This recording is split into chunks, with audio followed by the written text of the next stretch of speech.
Саламатсыздар ма қыздар, қалдарыңыз қалай? Бүгін поставщикті, яғни қалай табамыз сол жайында әңгіме айтатын боламын. Жалпы инстаграмға кіресіздер, поиск бөліміне свежая клубника деп жазыңыздар. Свежая клубника, да, вот. Алматы десем, Алматы шығады. Сіздер қай қаланы іздегілеріңіз келеді, сол жақты жазсаңыздар, өздеріңізде осындай свежий клубника сататын андай парақшалары шығатын болады.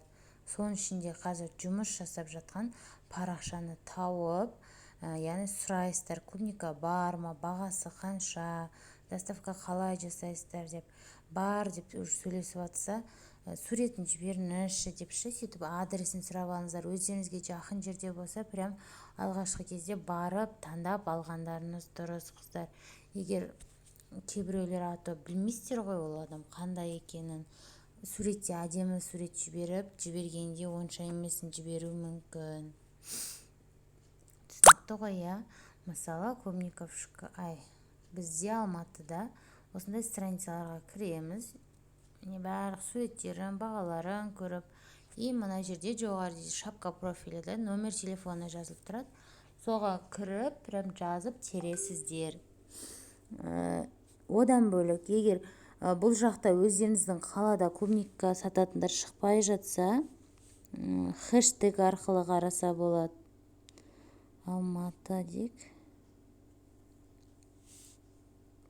Міне, свежая клубника Алматы деген бізде не бар, хэштег.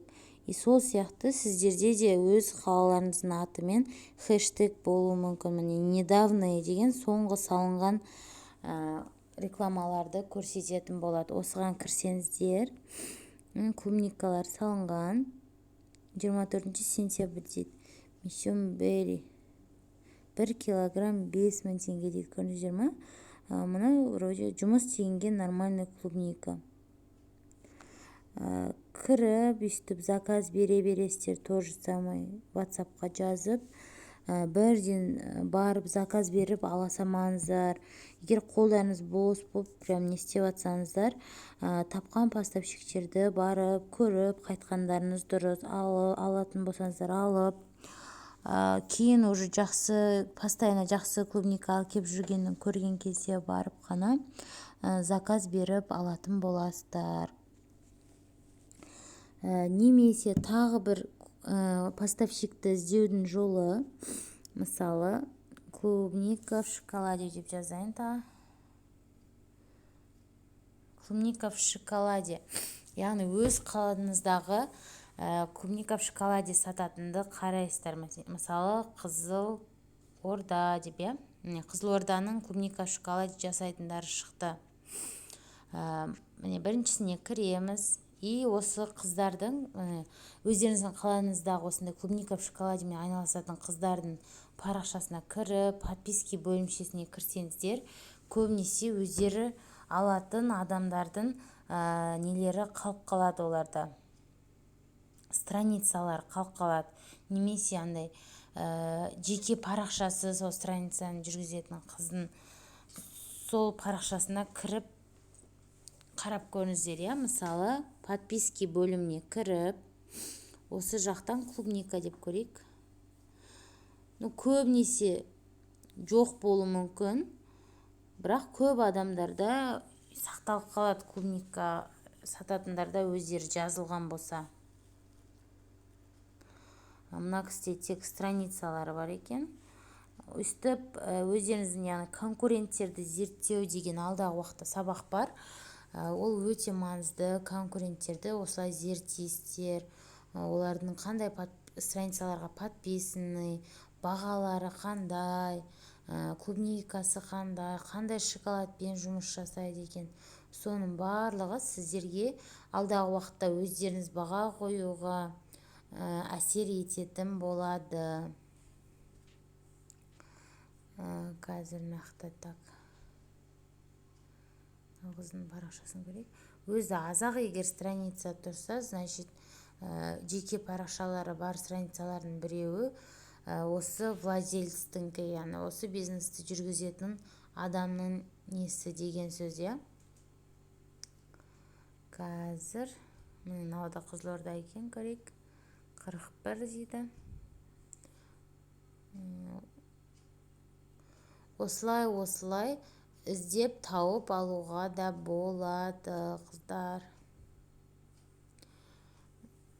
Ол бірден шыға салады деп айтпаймын, бірақ енді бұл тоже андай іздеудің бір жолы.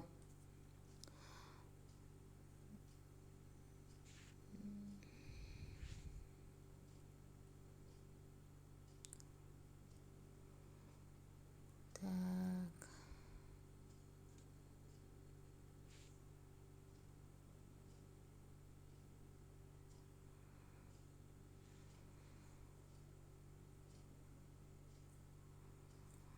Осылай жалпы табатын боласыздар.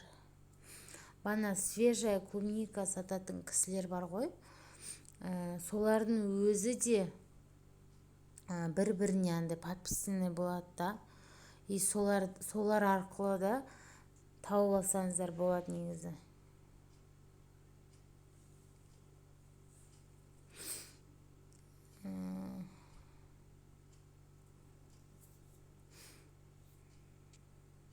Соңғы публикацияларын қараңыздар, қай кезде салған. Мынаны қараңыз, міне Альбион свежая клубника. Стоимость 4,5 болып жатыр екен да Алматыда. Керектерін өздеріңізге өйстіп сақтап алыңыздар.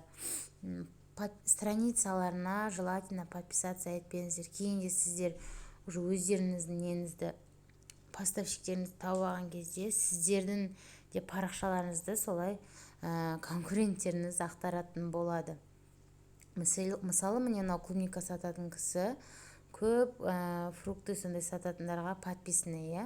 Соның парақшасына кіріп, тоже тауып алсаңыздар болады. Тағы да одан бөлек клубника сататын кісілерді.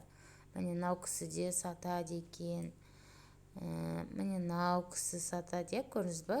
Осылардың өзінде де уже қаншама поставщиктер шығады. Сонымен Инстаграм арқылы осылай табасыздар.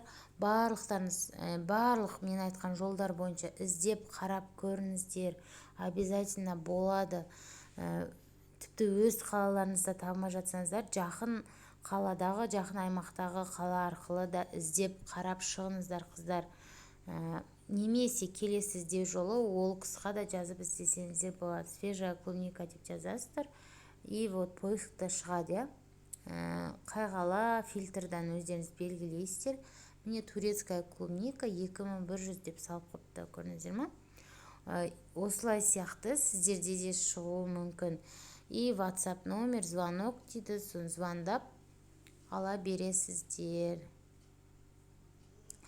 Ни в коем случае андай замороженный клубника алмаңыздар. Мұздатылған клубника жарамайды. Ол вообще жарамайды, қыздар. Дымқыл су нәрсені шоколадқа тигізбеу керек. Шоколадтарыңызды құртып аласыздар. Міне көптеген поставщиктер шығып жатыр, көрдіңіздер ме? Осылардың ішінен бәрін салыстырып, суретін жібергізіп, адресі жақын болса барып көріп алуға кеңес беремін. Сонымен сәттілік, поставщиктеріңізді таптым деп маған отчет беріп қойыңыздар.